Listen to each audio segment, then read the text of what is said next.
allegations. But could there be more to the story? What's behind the media frenzy, and who is behind the accusations? Wayne Madsen is... All right, Wayne, so he faces allegations of rape, of molestation, of unlawful coercion. There are two women accusing him of all of this. What do we know about them? Well, one in particular seems to have a pretty jaded background. Anna Arden, who was with an anti-Castro group. Now, where have we heard all this before? I've said that I think Julian Assange, who came out of the hacker community, is probably Lee Harvey Oswald. So what do we have here? A guy with a purpose. Now we have legislation in Congress to put the Patriot Act into the internet. He is a very nasty terrorist. He was responsible for bombing a Cuban Airlines plane in 1976 that took off from Barbados.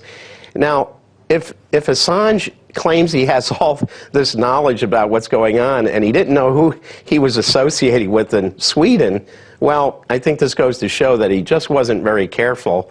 But the saga continues, of course, with Mr. Assange. Well, he's calling this a smear campaign. His lawyers are calling this a smear campaign. But it's very interesting because officials here in the United States have been pretty blunt when it comes to talking about both Assange. They hear something in a cocktail party and they put it in a cable back to Washington. And, I mean, this is what I think is worrisome. This is the kind of stuff you would see in any tabloid. But I think what's more worrisome, the spying on the UN, trying to get DNA, iris scans, fingerprints from world leaders, including the presidential candidates in Paraguay. Well, don't you think his impact has been significant? Well, I think it's been significant, but I also think he has caused a lot of problems because it looks like these cables are interested in peace, and we have all this negative stuff about the Arab countries, Turkey, Russia. I think this goes to show that is there a hidden agenda here?